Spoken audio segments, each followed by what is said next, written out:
Oh my God, I'm trying to share that we're live on Facebook. Oh my God, hold on. Oh, this happens every week. I swear we have to change our countdown to 60 seconds because Oh God. 30 seconds is not enough to do everything that we need to do.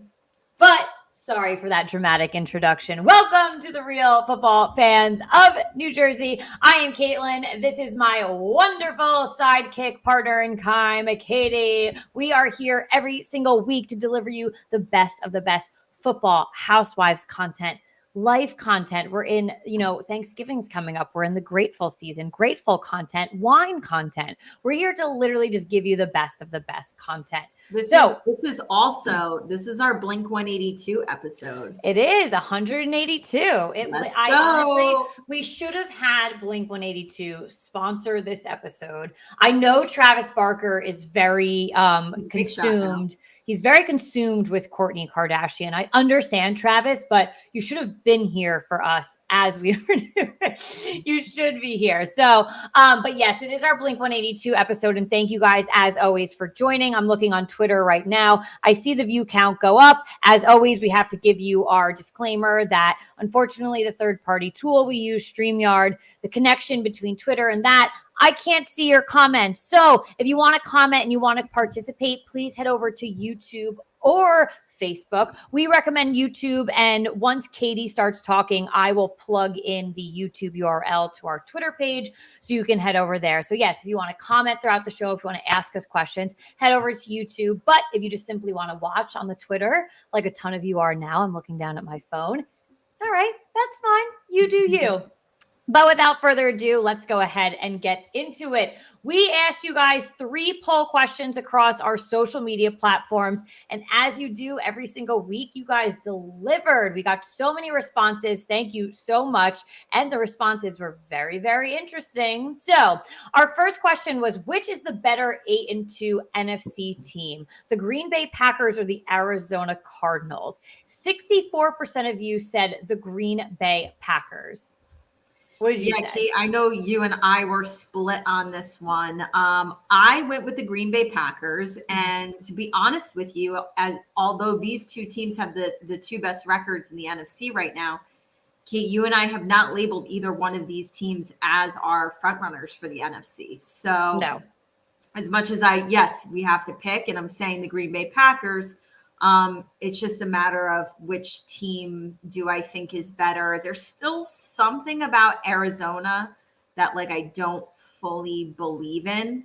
And year after year, obviously, Green Bay finds its way to win their division, to make runs in the playoffs. They've got Aaron Rodgers. It just seems like the safer pick of who is the better team, in my opinion.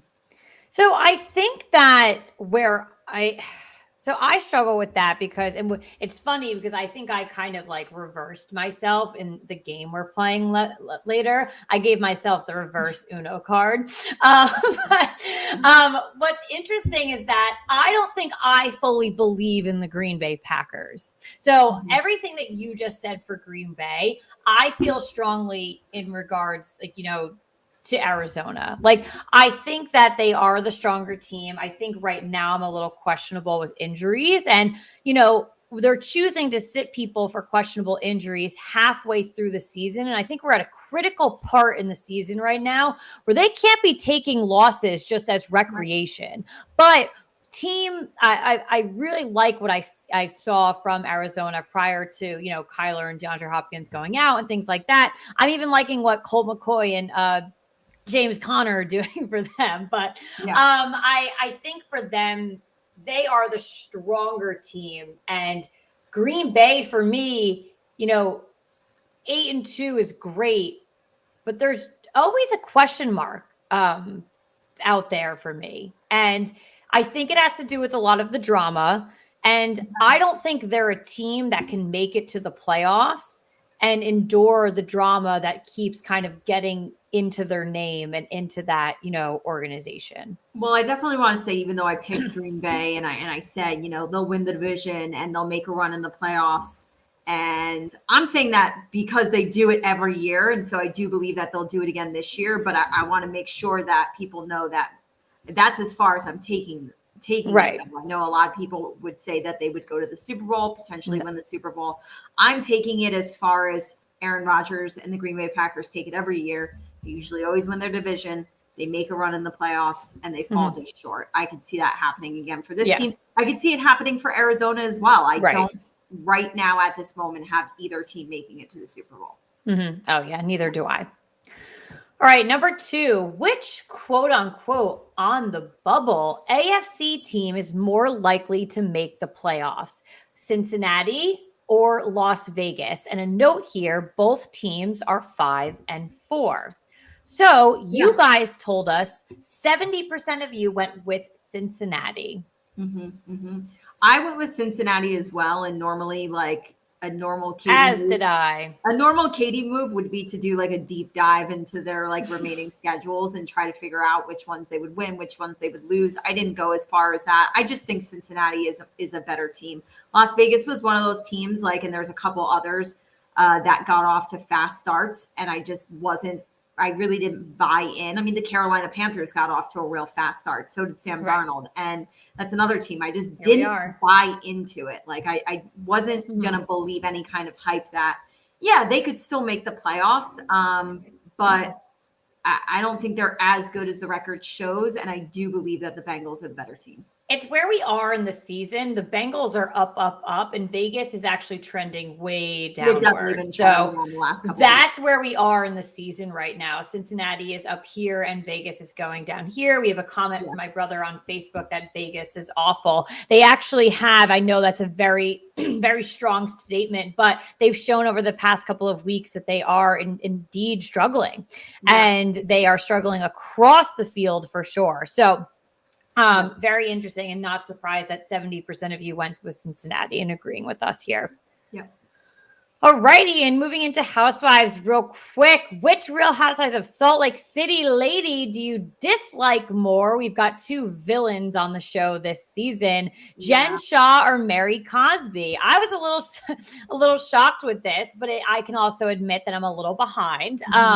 So 52% of you went with Mary over Jen, who is, the straight up villain here. That speaks volumes. And Kate, I know you're not completely caught up. And I know. I had recently, I didn't even realize that I was like 3 episodes behind. And the other day I was texting Caitlin, letting her know, like, okay, like I'm going to watch these episodes. And I did. And I watched them back to back. I binged those last 3 episodes. And it was amazing that in that short time frame of just those 3 episodes, I actually texted Caitlin and I was like, I know that I told you I think Jen Shaw might be my most hated housewife of all time, but like Mary is literally in these last 3 episodes not far behind. And I think it's only going to get worse with her. And to think that I could have potentially 2 of my most hated across the board in the history of Housewives in the same franchise on the same season is crazy. And I can't wait for you to catch up, because Salt Lake City I also texted Caitlin and said, Salt Lake City has been a little boring. I'm going to go ahead and do my due diligence and watch these next 3 episodes that I've missed. And then by the end of it, I'm texting her like, you have got to watch these episodes. You have to catch up. I have to catch up. Salt Lake City is back in the driver's seat, everybody. Right. This season is no joke. Right. And I'm catching up. I promise. I promise. I've been so bad, but I'm getting back. I'm getting back. Good. All right. Thank you guys so much for voting on those polls. We are going to get into our big stories of the week in the world of football. And we do want to discuss all of the crazy things that happened in so much crazy. So much craziness. This is a big one, actually, that we're starting with it because it was the Thursday night football game. Miami quarterback Tua Tagovailoa, he actually came in for an injured Jacoby Brissett, who obviously, went into the game as the starter. Tua ended up coming in and leading them to a 22-10 win over Baltimore. Now, I want to say, I don't think that Miami is a good football team, but I don't know what kind of juice they were drinking that night. They were drinking that Space Jam, Michael Jordan, power juice in the locker room, because they looked unstoppable against a good Baltimore Ravens squad. because of those efforts, Tua is actually now named the starter for week 11. So that will be an interesting little storyline moving forward. Yeah, I think it was just frustrating to see that they decided to start Jacoby Brissett. And I think a lot of people thought Tua was still injured. And then we get to the Thursday night game and we're live in the broadcast when they tell us, actually, like, Tua is the backup tonight. And I'm watching that and I'm like, okay. And I kind of want to tell Miami, like, shame on you that it took you to get Jacoby Brissett hurt for you to put Tua back in for him to lead you to a win. He is your team's quarterback. Stop.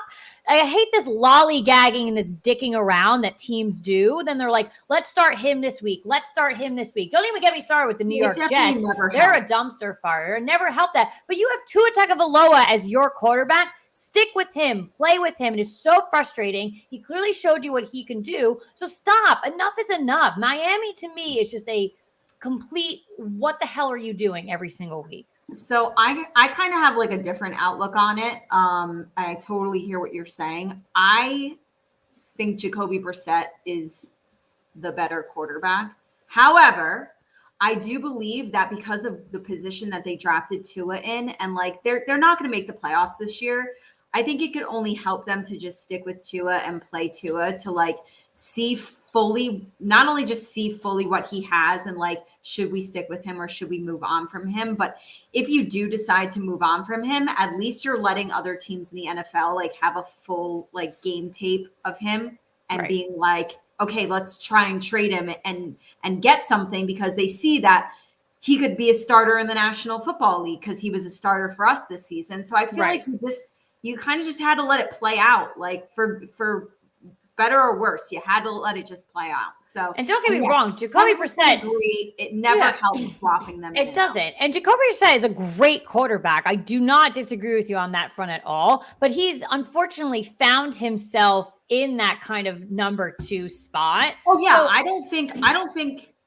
Jacoby Brissett is a starting quarterback. He's never going to be a starting quarterback. Yeah. So that's why, like, that's what I raise at that point too. Miami, what the hell are you doing? You're not making him your franchise quarterback. So what, again, I used the phrase dicking around before. Mm-hmm. It's exactly what they're doing. Like, so. Yep. All right. Well, this was the biggest upset of the weekend. Washington upsetting Tampa Bay 29-19. But that, unfortunately, you just had to beat them before. I know, right? But that's not, the big news from that game. Unfortunately, Washington defensive end Chase Young tore his ACL in the game. He will be out for the season. That is a massive loss for the Washington football team. Yeah. I hate to see that, but maybe it's time now that you were the best probably defensive team going into 2021. You've done absolutely nothing this season. Mm-hmm. Now that your best player is out, it's time for you guys to really sit down and map out, why have you not been as good as you were last season? Nothing has changed. Right. If anything, you should be better. This is now. So now your best player is gone. Your playmaker is gone. And even unfortunately, he really wasn't making a ton of plays, right before the injury. So his stats were not on par with what he did last year as a rookie. I'm not saying he wasn't. Obviously, I agree. He's the best player on the field for the Washington football team. Yeah. This just needs to be a wake-up call for them. Besides this absolutely stellar win for them, it's been a disappointing season, especially on the defensive side of the ball. Right. They definitely, I think this is a wake-up call for, their defensive side of the organization, just to look back and just to really understand, because now someone who could do something for you isn't on the field. So you have to look at every other position. You have to look at every other player and understand, why wasn't this working the last 10 games? So they had to buy maybe 9 games. So Dallas. Wow.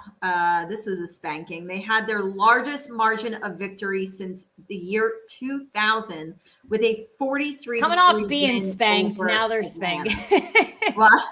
I said, coming off being spanked, now they're delivering. Yes. So obviously a lot of offensive power there for the Dallas Cowboys. Big win over the Falcons. Mm-hmm.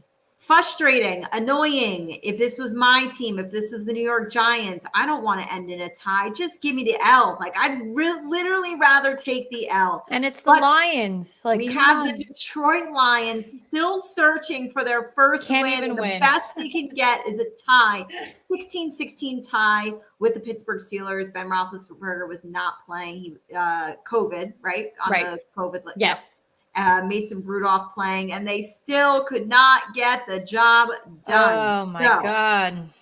Still have yet to get that win, but they got a tie on their record now. I got to pull up the receipts from when we did record predictions. Did you see that headline, by the way, from that game? What? Saying that Najee Harris had no idea you could tie. That you could tie in the NFL and didn't know that it could end that way. I found that like hilarious. Because college football, you can end in a tie. I know. So, I feel as though in the National Football League, I wish they would get rid of that.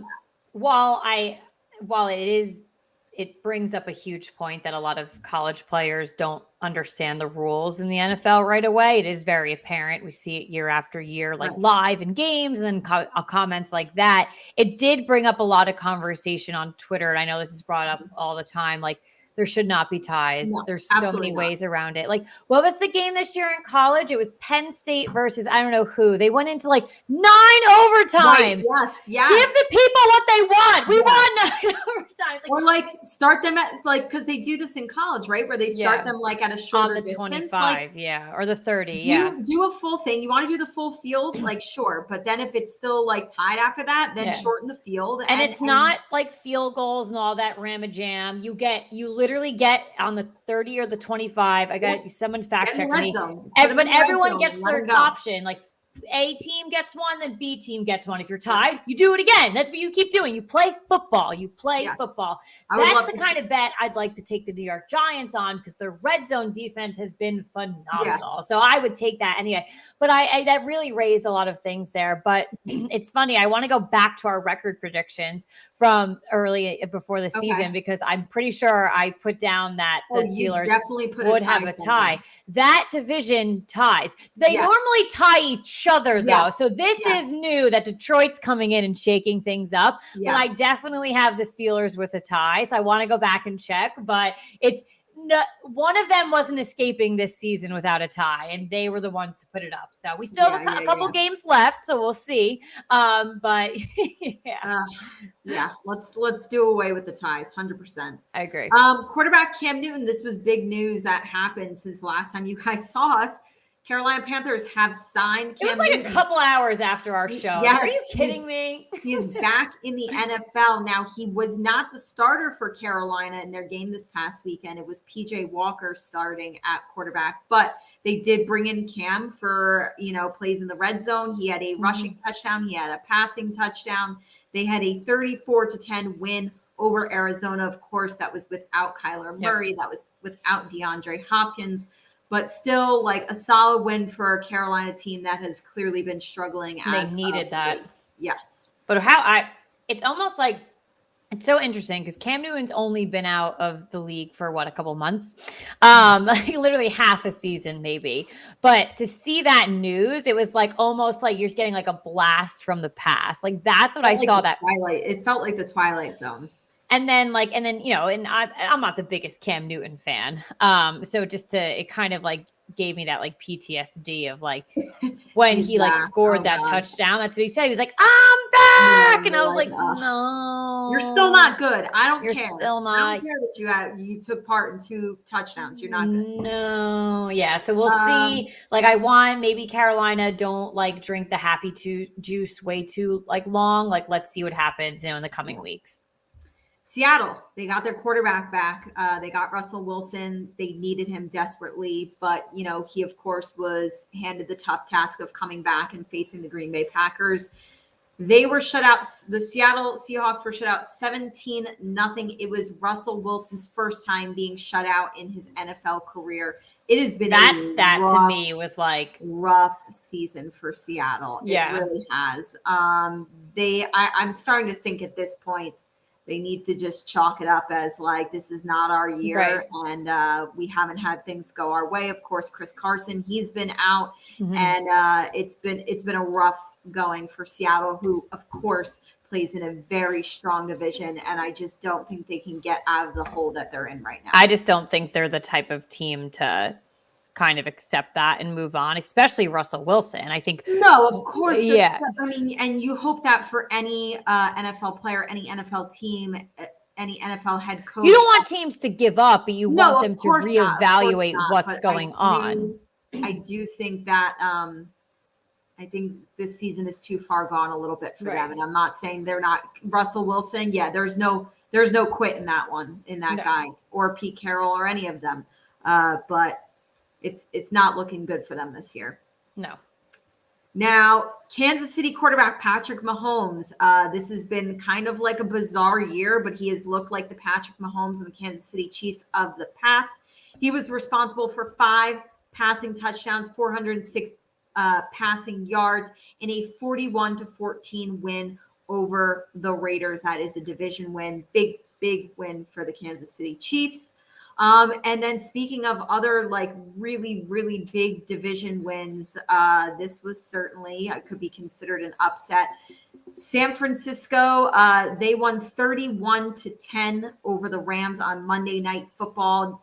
Fascinating stat. Jimmy G is now 5-0 in his career over the Rams. I think San Fran has won the last 4 or 5 matchups against the Rams. I did not know that stat either. Very impressive. They just have, the Rams are obviously one of the front runners this year. Right. San Fran just seems to have their number, which is just, that was a big win for them. I guess I just have to keep reminding myself that Jimmy G's been in the league for 5 seasons. I think that's the biggest takeaway. I mean, is it more than that? It could be more than that. But 5-0, they play them twice a year. So actually, he could be times where he's been hurt, so he hasn't played. Right. But the last 5 times he has faced so it's probably more than he that. is 5-0. The Rams are now, like we said, they are one of our front runners, but they're heading into their bye week this week. They need it. They desperately need back-to-back losses. Yeah, so they need it. This is a perfect time for their bye week. Regroup, come out strong, come out healthy, and kind of get back on course. Yeah, I mean, and obviously, they have Odell now, so another big, story from the week. Where was he going to go? That was one of our biggest questions last week. Where is he going to land? I did not have the Rams on my bingo card, to be honest. I did not have them on my radar. I think you see it split 50-50. People happy about it, but then some other Rams fans, not. And not much happened in that game. So I think, but it's the first game. I don't want people to get, of course, he had no time to learn that offense. Yeah. There was so many funny memes and tweets about it that I laughed at, but I'm not serious about that. I would never, even if I was a Rams fan, I wouldn't be all right, we're done here. It's one game. So that's the point too. Factored into the game plan. He hasn't learned the offense yet. He hasn't spent any time. I think he was only in on I want to say it was 18 snaps for the whole game. Yeah. And let's keep in mind, since we saw everybody since last week, obviously this happened after they signed Odell. Robert Woods out for the season with an injury. The timing of that was just insane to me. Yeah. So Odell he needs to go in and he really needs to help out because, now they're down a star receiver and he just needs to, this bye week is perfect for him too. Sit down, exactly. study your playbook and just, it is not a rest week for you, Odell. You need to really put in the work. They need him. So. Yeah, definitely. All righty. So a lot happened in week 10 and I can't believe it, but we are moving on to week 11. Where has this season gone? I don't know. Week that we say what the new, these are week 10 picks, our week 9 picks. I'm I get more and more sad because I'm damn, it's going to be over. I get sad. It takes a year off my life too. I think so. No, it's over. But it's almost over. But I think about it too. We still have until February. It's only November 17th. We have until February. Yeah. Maybe the Giants won't be playing in February, but we have football. So we've got enough time with football left. But we are on week 11. And as always, week after week, Katie and I give you our picks. We give you one lock and one upset. Disclaimer that, excuse me, I had a tickle in my throat. These are not, oh my God. Give me 1 second. Oh, huge tickle in my throat. These are not based off money lines, Vegas, anything that you could possibly like. I don't even know what the word parlay means. Parlays, I don't know what that means, but I know it's a gambling term.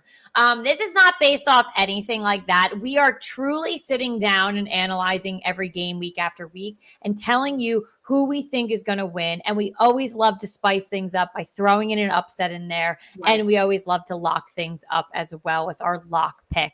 I say this every single week. If you do want to bet your money, that's totally up to you. My suggestion is to follow Daily Bread Media on Twitter. Those people know what they're talking about. They're the ones giving you advice, and they're very successful at it.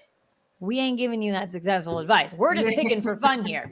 But if you do want to take a chance on our picks, go ahead. If you win $1 gazillion, we would like some of that. So let's go ahead and get into it. Katie, what are your picks for week 11? Yes, and other side note, bye week, Denver Broncos and the Los Angeles Rams. Now, my last 2 weeks of picks have been pretty damn ugly. I want to get back on track this week. I'm really hoping for a good week. In week 11, I am taking New England, Philly, Miami, Carolina, Buffalo, Cleveland, the 49ers, the Titans, Minnesota, Baltimore, Cincinnati, Seattle, Kansas City, the Chargers, and the Buccaneers. My lock is the Buccaneers over the New York Giants. Oh, Katie, give us a little bit of a chance. You know what? I didn't think there were a ton of like lock options this week, actually. And the other thing I want to say is like, I feel as though we are going to catch the wrath of Tom Brady. I know. Because that man is pissed. Damn it, Washington. You had to go and beat them like that. Damn it. The man is pissed. There ain't no way in hell. And Bruce Arians had to say his team sucked. And then the Giants. He's not going to do it. Oh, my God. That is my Washington. My upset. And it's definitely an upset, but I have been picking this team a lot, actually, on my upset picks. I am going with the Minnesota Vikings over the Green Bay Packers. I would love to see that happen, especially because I just said earlier that I don't think Green Bay is as good as they are. Again, I'll pull that reverse Uno card later, but let me go. So I tried to play or like follow along as best as I could. I think we have 4 or 5 different. Okay. All right. So let's get started for me. So I am starting off tomorrow night agreeing with you. I am going with New England as well. I'm also going with Buffalo, Baltimore, the Detroit Lions, Tennessee, Green Bay, Miami, the New Orleans Saints, Carolina, the 49ers, the Cincinnati Bengals, Dallas, Arizona, the Chargers, and I too am going with the Tampa Bay Buccaneers. They are not my lock, though. I have faith. I wanted to pick the Giants so badly, but I actually think I screw us over when I pick the Giants. So, and it's probably going to be one of those games too, like on TV where everyone picks Tampa and it's like that curse and we're going to win. So, my lock is the Tennessee Titans over the Houston Texans. Okay. And my upset is the Detroit Lions over the Cleveland Browns. I think it happens this weekend, people. All right. The Detroit Lions are going to get that first W. All right. Well, keep note, everybody. I don't know if people have him in fantasy. Maybe you do, maybe you don't. Maybe he's your second quarterback and you got to play him because someone's on a bye. But I do believe Jared Goff is banged up. And yes, I think I saw that too. Don't know as of right now, his status is up in the air. I don't think he's seriously injured, so there could be a good chance that he still plays, but keep that in mind for fantasy purposes and anything like that. Honestly, low key though, that like could help Detroit. So who the hell knows at this point? Honestly, I honestly like. Yes, like we did have 5 different. So I feel like this was a week. Like I said, I didn't think there was a lot of lock options, and I think a lot of these games are going to be pretty close. So we'll see what happens. But let's get into our big stories of the week in the world of housewives. We are going to come back to football later for our game. But this first one, I feel like we're constantly giving you updates on the status of... This one's a shocker. On the status of RHONY. But we have to continue to give you these reports because, like Caitlin just said, this one is very surprising and pretty damn serious. And I think unexpected. So... A new report has come out that RHONY will not be returning for season 14 until 2023.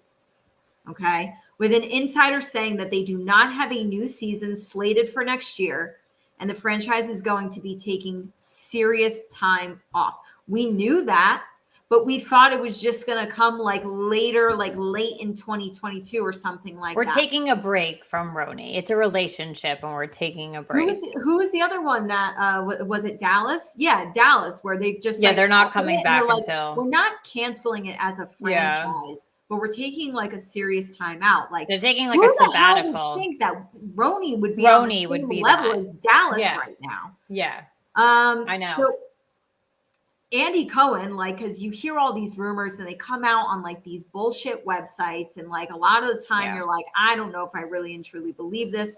But Andy Cohen himself all but confirmed this news on a recent episode of the Wendy Williams show that he was on, when he said, we are kind of on pause at this moment. We have a lot of casting happening and we are looking at every option.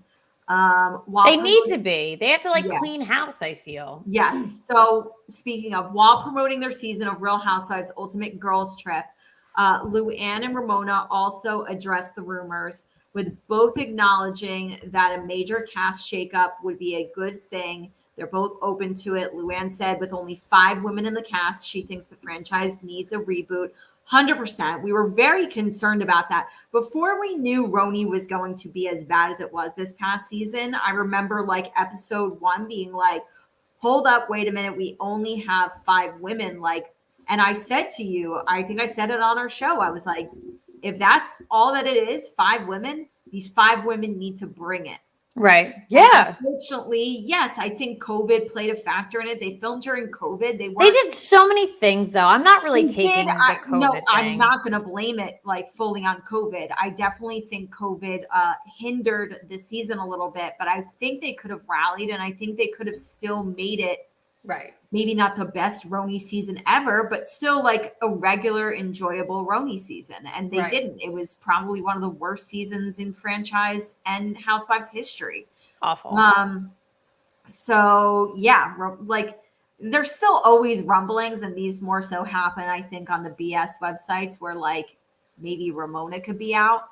Because obviously we've heard other things too about the reason why they didn't do the reunion is because of like racist comments or racist things that Ramona has done towards Ebony. Which is not okay. But I've heard recently too that Leah and Ebony are completely on the outs. And I didn't know that. Who I want to know who's to blame here. Yeah. So the reason is that they are not friends. They're like, I think Ebony had said, called them like business associate. Like they are not.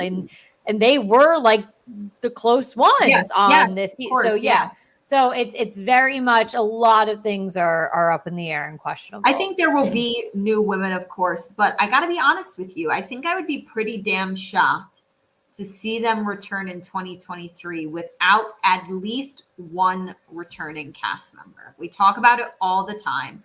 I would be surprised. Who do you think that would be? I think the easiest person to get would be either Tinsley or Dorinda. I don't think Bethany as much as everybody would like, and everybody. Oh, I thought you meant like out of I thought you meant out of the women on right now, only one of them would return. Oh no. I mean, I'm going to be surprised if we don't have like not the women who were on this past season. Okay. I mean, people who have left. I think we're going to get at least one of them to come back. I think it'll be Tinsley, 100%. I think it could be Tinsley or Dorinda, because I think the way Dorinda left was just like, I need a break. Like I need a time out. And I feel like she will return by 2023. And I think Bravo wants that too. I think they were just like, time out. Like I'm going a little crazy over here. I need a breather. So I would be surprised. I think we'll get new women, but I do think we will get one of those faces to return as well. Got a comment, Bethany comment on Facebook. Listen, I would love it. How do you think I'm feeling with Heather back on? It hasn't started yet, but the preview, oh my God, it sent me over the moon. Like, I don't know if you had a chance, because I know you're not an Orange County gal. I did. I watched the trailer. It looked very good. I loved it. I was over the moon. The fact that she was back, I'm back, people. Heather's back. I'm back. Like, I'm ready. I'm giving Orange County another chance. Don't break my heart again. Don't hurt me. I'm giving you another chance. Don't hurt me. But I know a lot going on. Speaking of other franchises, not New York, not Orange County, but Beverly Hills, the breakout star of this past season, Mrs. Kathy Hilton, who actually just celebrated. I don't know if you saw the pictures of Paris Hilton's wedding. Oh my God, they were incredible. Can I get married again and wear that one dress she wore, like the high neck? I loved it. Like, it was stunning. And they showed pictures of Kathy Hilton and Nikki Hilton at their weddings. All three of them wore very similar dresses. They're stunning. Yeah. So I don't know if that was planned with that dress. I thought it was, and I think people have like their thoughts of Paris Hilton in their head, like, oh, she's dumb, she's a ditch, she's just super rich. I thought the wedding was so elegant. She looked beautiful. I feel like she was a natural face, nothing like gaudy. I loved it. Gorgeous. Loved it. Every second of it. So yes, obviously Kathy Hilton looked great as well. But the rumor mill with Real Housewives of Beverly Hills is that she might not be back for season 12. So Kathy Hilton, she was indeed the breakout star for season 11, is maybe not coming back for the next season. So it's a report from TMZ. It has revealed that she hasn't signed on as a friend of for next season. And according to sources, she wants Bravo to cough up more money. This makes me laugh out loud if that's true. And I don't think it is, because it's motherfucking Kathy Hilton. The Hilton family has more money. You know what I mean? They have more money. Unless you're asking for money from Bravo to like donate to charity, like you don't even have to be paid. By the way, fans had commented on different Bravo accounts saying, like, I hope Kathy Hilton, like exactly what you said, is only asking Bravo for more money so she can donate that money to a charity. Like, or give it to me. Like, donate it to the Caitlin Brower charity. Like, bitch, donate it to this show. Yeah. Oh, yeah. Sponsor us, Kathy Hilton. Like, literally, like that would be beautiful. So apparently she still has not signed the contract Bravo presented her because she felt like it was a low ball offer. Mm-hmm. Production for season 12 has been ongoing for several weeks now without her. We did discuss a couple of potential new people last week. Right. So Kyle claims that the only reason, Kyle Richards, so that's Kathy's niece, right? I forget their family. No, Paris is Kyle's niece. Yes. Yeah, so then she's. They're cousins. They're cousins. Okay. They're not sisters. They're cousins. I know. That's what I always forget about their dynamic. So, but I am referring to Kyle Richards. So the only reason why she hasn't been filming is because she's been helping Paris out with the wedding that we were just talking about. But sources say that it's a money issue. It's not that she was in Paris. That she was away helping Paris. So Beverly Hills will return to Bravo for season 12 in 2022. So we'll have to see if she's back or not. I don't know. A lot of rumors swirling. Kathy Hilton is this, she was a bubbly, vibrant spirit on this last season. Everyone loved her. I kind of struggle to see her having this power struggle with Bravo. I think this is kind of like a side gig for her. Like, hey, we get to film today. This is a hobby of mine. Like, I don't see this as like a full-time job for her. I don't see her stressing about this. So, and I don't know, the reports are coming from TMZ. Listen, they've reported factual things in the past, but I don't know. I don't really think that this is dramatic as we think it is. I will say I actually am on board with TMZ, by the way. I take some of what they break a lot of stories, number one. Like, I feel like sometimes it's a little over the top. First ones to break stuff. Right. Yeah, it could be over the top. But I definitely trust them more than some of these other like Radar Online, account. Like all those, right. No, I get that. BS websites. So that's true. We will see. But let's get into our game for the night. It is football related. This is a good one, fun one. This game is called the Trust Fall. So Trust Fall. Have you ever done that before? Yes. If you have gone to sleepaway camp, you have probably done a trust fall. How could I have guessed you would have brought up a sleepaway camp comparison? I probably, honestly, as a grown adult, I've been on this earth for 32 years. I've probably learned now not to trust any motherfucker. And so I probably wouldn't do a trust fall today. But back when I was 11 years old, I was in the woods at sleepaway camp doing trust falls. I can guarantee you, I don't think, as much as I trust every person in my life, I don't think I can trust any of you with a trust fall. I can guarantee that. But I think I think I've done like one maybe in my life. Thinking about it right now, like my heart is racing. I'm literally thinking. Listen, Caitlin and I we're having a girls' night next month. We gotta be doing trust fall. We have to do it near near the edge of a bed or something. Oh so God. If you do drop me, I'm gonna fall it. So my brother just commented, so for the world to know, I am turning 30 and we're having a big party next weekend. My brother just commented in the thing, let's do it at your birthday party. Let's do it. Let's document it. We have to put some sort of protective, because I don't even if you all catch me, I don't trust if other people are doing it. You can't drop the birthday girl. I'll be fine on my birthday. But other people, someone's going to get concussed and I can't deal with that. Listen, shit happens when you party. I don't know what to say.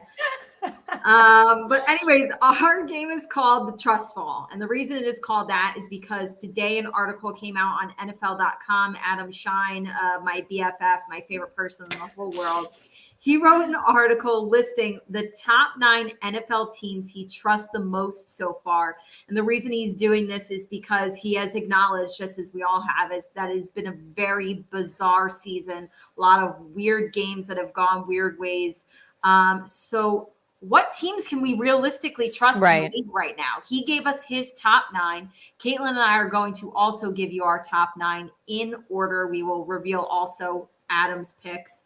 But how do you think we should start this? Should we go 9-1? We can. I tried my hardest to not look at Adam's picks because I didn't want to be swayed any which way, shape, or form. I did look at some of the reasonings for his stuff, on the article, but I really tried not to.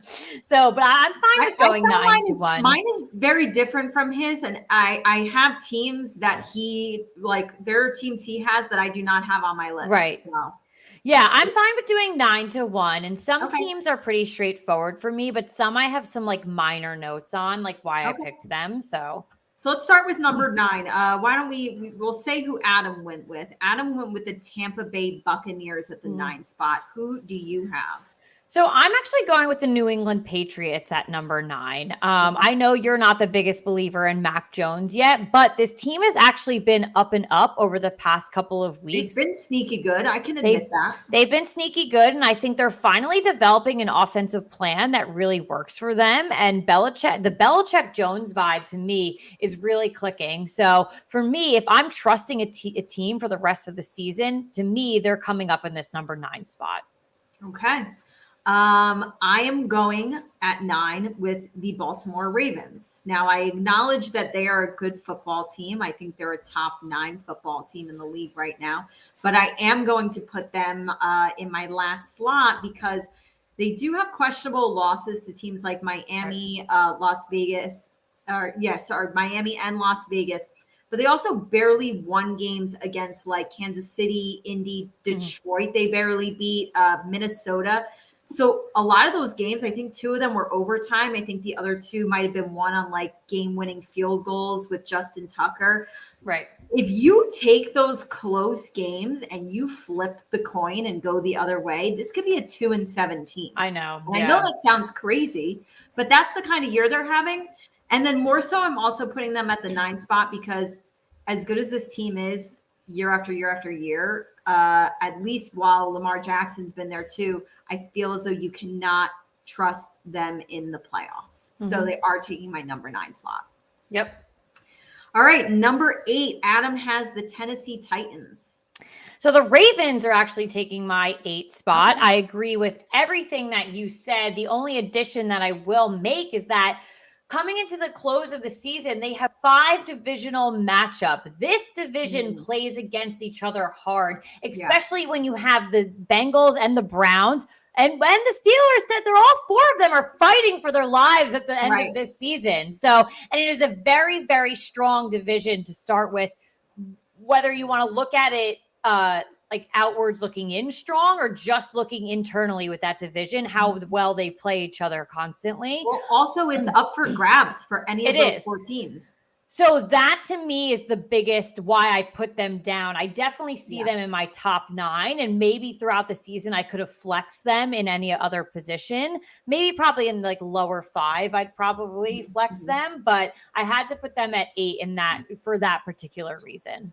Okay. All right.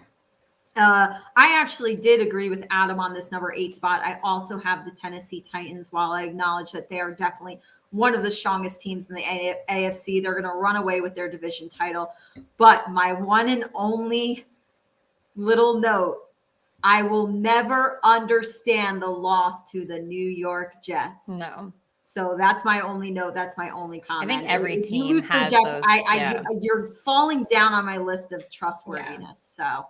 Trust fall. Yes. All right. Number 7. Adam is like on par with you and I here. He did put the Baltimore Ravens at the 7 spot. Who do you have at 7? So I put the Chargers at the 7 spot. So their record doesn't scream like we're the best team in the NFL, but they're still a strong team that I can trust as we move. I think it was funny. Someone kind of compared it was it wasn't this past week, but it might have been the week before. Like, is Justin Herbert becoming the next Phillip Rivers with the Chargers? No. Like, I was like, no, stop. Like, because it is funny because they'll show like amazing bright spots. But then I think that comparison to Phillip Rivers with the Chargers is that they'll make it to the playoffs, but they won't do anything further than that. I kind of disagree with that. I do trust, them offensively and defensively. I think they've just had, again, it's a weird season. I think they've just had some random kind of stakes thrown at them. And that is what it is, but I still do trust them as a team. So that's why I put them in my 7 spot. All right. Falling at my 7 spot is one of the teams that we had asked you about in our poll. I am going with the Arizona Cardinals. So, of course, like I do think Kyler Murray is a good quarterback in this league, but of course he needs to be healthy and stay healthy. I think where my trust question mark lies is honestly maybe more so with Cliff Kingsbury. Yeah, no one completely sold on him yet as a head coach in the National Football League. And I look at some of these other teams that I have higher up on my list, and their head coach plays a big factor into why I've placed some of them where they are. And I just don't hold him at the same standard as some of these others on the list. So I think that's fair. All right. Number 6, Adam has the Arizona Cardinals here. Who do you have? I'm going with the Titans on this one. So honestly, I would have them a lot higher if it wasn't for the Derrick Henry loss. That is 90% of your offense. And you really just, I think that they're going to do okay without him. But that's a huge, I lose a lot of trust in them because that's as big of a big shoes that you cannot, like, that's as big as it gets as far as there is no filling it. You can't even try to like load up on wide receiver. You can't do anything with that loss. You really can't. So I did, as you said, they lost to the Jets. They did also lose to the Cardinals. Their wins are the Bills, Chiefs, and Rams. They got great wins.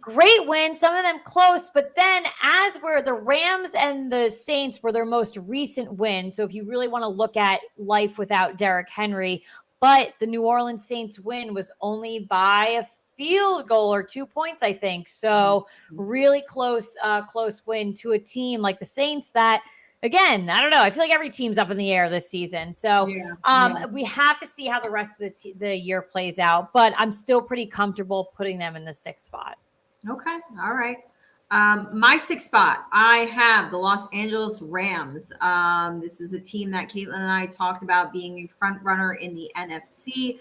I think they are pretty solid on both sides of the ball, offense and defense. I do like their coaching staff. I mean, I personally, there you go, an example. I like Sean McVay more than I like Cliff Kingsbury. I feel as though ever since Sean McVay entered the league, everybody has been trying to find the Sean McVay 2.0, like that next young hot shot. And I don't think Cliff Kingsbury is on that level. And yeah, I don't really have too much negative to say. Obviously, the Rams are coming off back-to-back losses, but I'm not too concerned with them. I just, this is a matter of, I've got 5 teams ahead of them that I trust a little bit more. But I still think this is a team that could make it pretty far in the playoffs. So we'll see. Number 5. Adam has the New England Patriots at the 5 spot. I thought I was being pretty nice putting them at the 9 spoiler alert and saying that I don't have the Patriots on my list. But that's what I'm saying. I felt pretty nice putting them in. Yeah, I totally get your reasoning. And I think, like I said, I think head coaches need to play a huge factor into this. And of course, you've got Bill Belichick. He's the best coach in the National Football League. So hands down. If they were to have fallen on my list, it would have been for Bill. But Adam's got him at 5. So he's about that Patriots team. Who do you have at 5?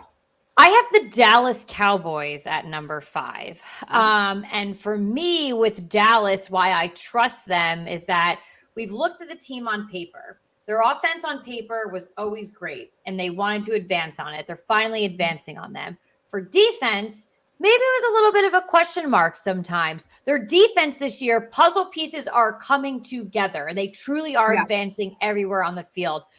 Trayvon Diggs has 8 interceptions. 2 of them are for touchdowns. He is absolutely blowing up. I hate to see my Bama boys on teams I don't like doing things, but I am in no way, shape, or form surprised that he is doing these things. So I trust that team solely on him and the defense. So that is why they're in my number 5 spot.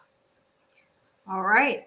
I'm going to call this pretty damn ironic. Alanis Morissette. Very ironic here. Isn't that ironic? That I'm going to deem this team at my 5 spot the sketchiest team of the 2021 season, yet they are who they are. I'm putting the Kansas City Chiefs at number 5. I don't care how weird it gets this year. You still have Andy Reid and you still have Patrick Mahomes amongst a plethora of other weapons. They will find a way to win. They will listen.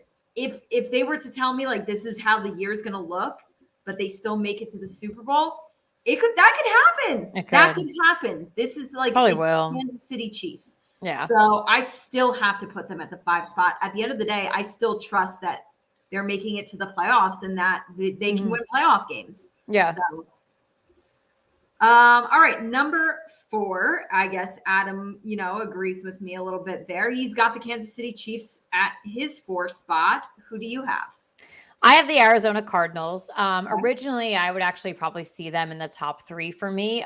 Injuries do kind of sway my trust issues here. And I did mention it earlier in the show. I think some of the injuries that they have on the team maybe aren't that serious. And right now we're in a critical time. I understand, moving into playoffs is a critical time, but for a team that's going to they could have gone undefeated. Actually, the last 2-3 games aren't that critical for your team or for your starters. So, I mean, I would love for every team to play full throttle, full 17 games, but that's not how the world dare to dream. That's not how the world works. You had the last 2 games where you're sitting your star wide receiver and your starting quarterback. To me, with questionable injuries, nothing really has came out on them or how serious they are. This is a serious time in, the season right now. So with that being said, I could have had them higher. I think, a couple of weeks ago, they would have been 1 or 2 for me probably. But with these quote unquote injuries, I kind of take a step back. So that's why I have them in the 4 spot. Fun little side note, just like a little prediction here. I do think I could see the Rams and Arizona in week 17 having to play full throttle because they could very well be in that last week fighting to see who wins the division. So and that's what you get for. It would be exciting. It would be very exciting if that's how it turns out.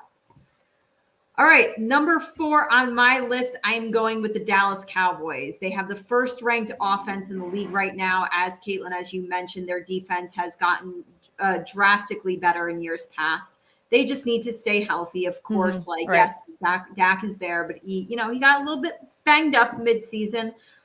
They should run away with the division. They should get a high seed in the playoffs. This is looking like a good team. So I think they're like a quiet little sneaky team in the NFC. I know everybody's paying attention to the Packers and the Rams and the Cardinals, but Dallas is quiet, and the Buccaneers. Like, there's a lot of good NFC teams, but Dallas is one of them. So, you got to acknowledge it. All right. Number 3 on Adam's list, he has the Dallas Cowboys. Who do you have at 3? I'm going with the Rams on this one. I know things have been a little shaky lately, but you have to give props to Matthew Stafford here. He leads the league with passing yards, so it's over 3,000. He has 24 touchdowns, so he's still a top quarterback in the league. Yeah. So I know some shit is going on, but like we said earlier, they're going into their bye week. There's nothing better than rest and relaxation for an NFL team that's maybe had some hiccups. So I'm not losing full trust here in the Rams for sure. I do want to bring up some minor note though, in like looking at all of this stuff like throughout the night. I was looking at a lot of quarterbacks and stuff. I got to tell you, the quarterbacks this year, interceptions, woof, Buzz, your girlfriend, woof. Holy shit. Guys, let's stop giving up. Oh my God, that's awful. It's awful. Yeah. Daniel Jones looks like a god with 5 interceptions on the. We're looking at double digits for some of these top. Your favorite quarterbacks of the world have like 10, 11 interceptions. It's Katie. It's horrendous. Yeah, horrendous. You're not wrong. You're not wrong. Oh, I guess it's a little fun side fact here. When we do the research for these games, I was like, woof, Buzz. Woof. All right. Well, my number 3 team is actually Adam's number 9 team. So we definitely view them differently. But I am still giving love to the Tampa Bay Buccaneers. My note here, 3rd best offense, 9th best defense, but most importantly, Tom Brady. That's it. That's the line. You know what? I got to tell you, and it's probably the most like not attractive, like, I guess like reaction or like thought process. I'm over the whole like they're great because of Tom Brady like narrative. And I know it could prove true to the day that I die. I think I'm just over that. I had so many years of saying like there's no way Tom Brady is going to win another Super Bowl this year, and then he would do it. So like a couple seasons ago, like I was like, all right, it's time to flip the switch. Like just expect that Tom Brady is going to win the Super Bowl every year because it's likely that it'll happen. And I agree to disagree on that one. Of course, they have playmakers, though. Clearly, they're 3rd on offense. They're 9th on defense. Tom Brady doesn't play defense. No. They've got playmakers. And they've got Bruce Arians as their head coach. That's great, too.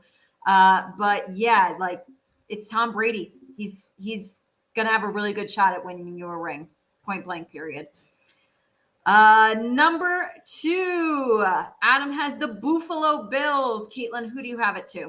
Agreeing with Adam with the Buffalo Bills. I'm agreeing with Adam and I'm agreeing with you. I have Buffalo at 2. Despite that, and I think this might have been potentially the weirdest game of the year.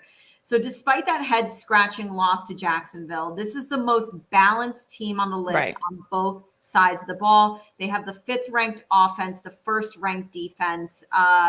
This is a team I think people across the board have really high expectations for. Yep. And then last but not least, who do we got as number 1?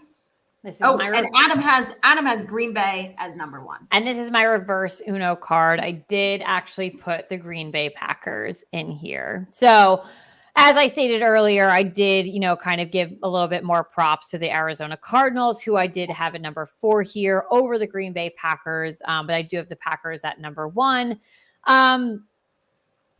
I I guess it is what it is. It's, maybe I'll, even though I don't like the Tom Brady narrative, maybe it's the Aaron Rodgers narrative. Maybe it's, everything else. But I don't know. They are still not my front runner, but I think it's the whole trust factor where maybe you want to think about it if you're putting money on it. Like that's where you have to think of trust or things like this. So I'm not going to, I could have, easily took this list and put it in another, format, but I think this was probably the safest number one. Well, listen, and Adam put that in his article. He was like, by no means are these my power rankings. These are strictly like, what teams do I trust the most? And as different as you went and I went and Adam went with all of our list, all three of us agreed on our 1 and 2 spot. I also have the Green Bay Packers at number 1. I feel as though out of all these teams I have on my list, they have the least amount of sketchy question mark losses. They only have 2 losses on the year, and the only one that was like really, really bad was that the first game of the season loss against New Orleans, 38-3, where everybody was like, "Whoa, what the hell?" But of course, Aaron Rodgers wasn't really sticking around during the off season, during camp, during training camp, and I think it was just like a weird fluke. And obviously, they've gotten on track ever since. They have the 3rd ranked defense. I think we're always used to Green Bay, like an Aaron Rodgers, like the offense carrying that team. But they quietly, very quietly, have the 3rd ranked defense in the league. So when you pair that with Aaron Rodgers and that offense, I think this team is good to go. And yes, I trust them to win the division. Like I said, I trust them to go pretty far in the playoffs, but they are not my front runner. I know they're not Caitlin's front runner. I think I think the NFC is very interesting. I think we've got a lot of really good teams. I think on the playoff side for the NFC, it's going to be really exciting. I said this the other day. I don't know who the hell's going to the Super Bowl. Couldn't tell you right now. No, absolutely not. I don't even feel confident to even make a guess. I don't even know. I think if you had asked me the week before that loss to Jacksonville, I would honestly maybe say Buffalo, and I still might say Buffalo right now. But I don't know. It literally could be anybody. Before the season, I had they were my pick to win the Super Bowl. Like I just told you. I don't know. It could still be the Kansas City Chiefs. It could be the New York Giants. And people, it could actually be them. We are in the wild card hunt. We're in the NFC East hunt. It's a weird season. They like being the underdogs. They like being the road warriors. They love ruining our lives. Alrighty, is that time of the episode where we get it off our chest. Positive, negative, football, housewives, wine, life, Thanksgiving, the holiday season, everything that's going on. I swear it could be frost season. I saw frost on the ground. I went to Orange Theory this morning. I was not a happy camper. Oh boy. Oh boy. I don't like seeing frost on the ground. Not now. Yeah, not yet. So why don't you go ahead and kick us off? Sure. Our phones gave us lovely reminders yesterday that yesterday was officially 2 years ago that we were at the very first ever 2019 BravoCon. Obviously brings up great memories. It was like, I texted Caitlin and I was like, this is one of the best days of my life. But honestly, like it's up there. Like it really was a phenomenal day. And so nothing but good memories. But what is pretty crazy is that it was 2 years ago and it still to this day has been the only BravoCon that we have gotten. 2020 obviously was canceled due to COVID. 2021 was canceled due to COVID. Like it was supposed to be this fall. However, I do feel as though thinking about it, Caitlin and I had so much fun that day, but our one only complaint was they did it in November. Like mid-November. Yesterday. November 16th. And it was freaking cold out. Okay. Very cold. It was very, very cold. I feel as though because they canceled this one that was supposed to happen in the fall, and because people have so eagerly been waiting to attend this event, especially the people that maybe tried to buy tickets the first time and they sold out like hotcakes. So I feel like this is a perfect opportunity to put this event in the spring, this upcoming spring.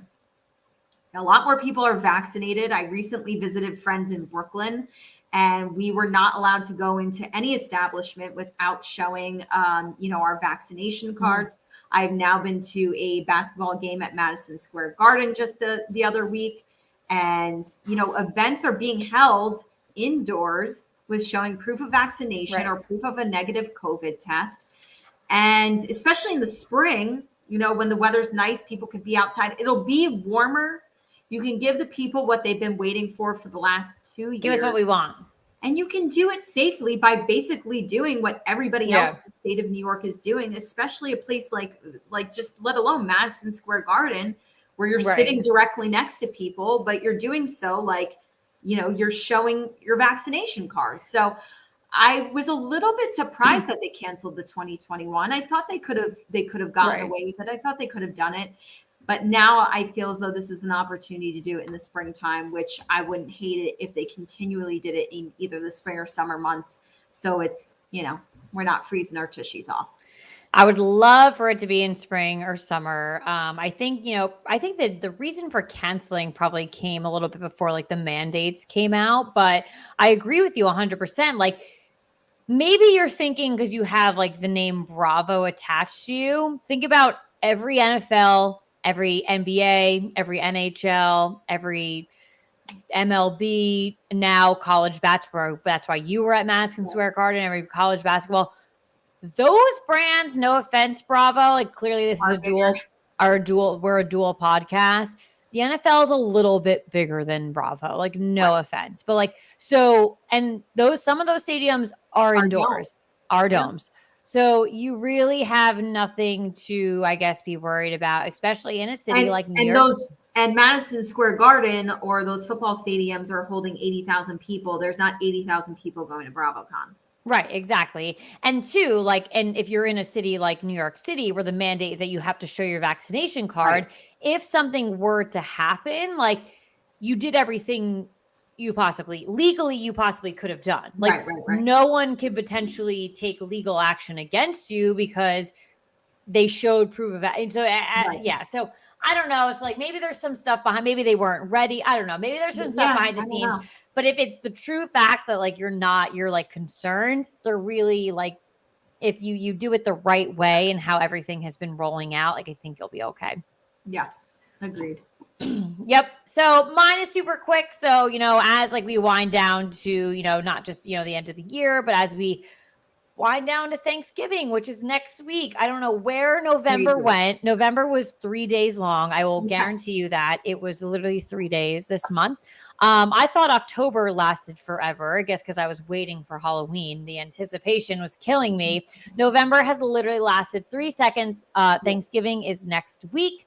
We are not sure what our schedule is next week for next week yet, but at work today, we're just doing a lot of things that we are grateful for. And, one of the things that I always say is that, and I mentioned I mentioned earlier that I am turning 30. So 30 is not that old. So I think in a short span of my life, I've been able to do a lot of things personally and professionally. And I'm very grateful for that. One of the biggest things is, what Katie and I have been doing for you guys for almost 4 years now. So we're coming up on our 4-year anniversary of the Real Football Fans in New Jersey, which was just based on a suggestion of someone you guys should do a podcast because you know what you're talking about football wise and you're obsessed with the Housewives. This was just such a little brainchild 4 years ago.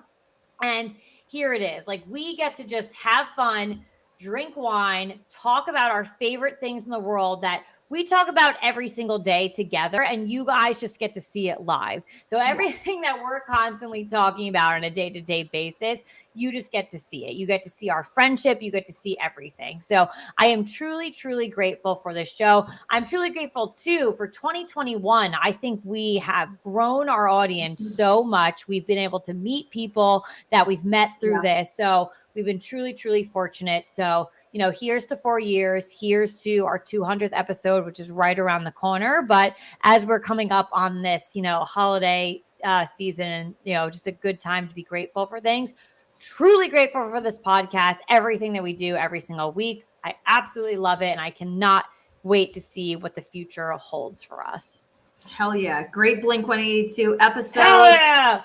We are on the road to 200. I think it's going to fall around March or April, when I time it out. We got to start planning. Like, we have to do so we start planning like now. It seems so close, but then you say March or April. I know. It seems a little far away, but honestly, like when football season ends and like we're bummed out about that, that's what everyone should be so excited for that. That's what you get. Really focus on. Like that will end, and that will probably officially like kick off like, okay, what's the game plan? What are we going to do? What are we doing? So it's going to be great. A lot of great things going forward. And yes, like hopefully like with places opening up and people getting vaccinated and all that, I hope we in 2022, I'm hoping for, 200th episode. I'm hoping to get back to the celebrity softball game. 2022, hopefully, if it is going to be in the fall, we can get back to BravoCon, and just get back to a lot of the events that, we love attending. So 100%. As far as things that you do not want to miss this week, Real Houses of Potomac Reunion Part 3 that is coming to an end. That is going to be on Sunday at 8 p.m. Real Housewives of Salt Lake City. My God, it is so good. Caitlin has to catch up. I know. She has to text me all her thoughts. I actually have some free time this weekend. So I think we're going to, this is it. This is the weekend. You got to text me like the play-by-play as you're watching. But that is going to be on Sunday at 9:00. NFL Week 11, we have Thursday Night Football, New England at Atlanta. Sunday Night Football, we have the Pittsburgh Steelers at the Los Angeles Chargers. And Monday Night Football, Caitlin and I have another free Sunday on our hands. Monday Night Football, we've got the New York Giants at the Tampa Bay. I hate that we're playing on Monday night. We are going to get to watch Eli and Peyton broadcast a Giants game. I will not be watching. I will be watching. No. I have a lot of fun with that. So it is fun, but it's too distracting for me. I have to be in pain in another way. So yeah, I hear you. College football, we got a lot of good games this weekend. Number 4, Ohio State versus number 7, Michigan State. Number 2, Alabama versus number 21, Arkansas. And number 3, Oregon versus number 23, Utah. Those games are obviously taking place on Saturdays. Roll Tide, baby. All your other college football games. So stay tuned to those as well. We will catch you guys next week. Thank you so much for joining us, and see you soon. Goodbye. Cheers.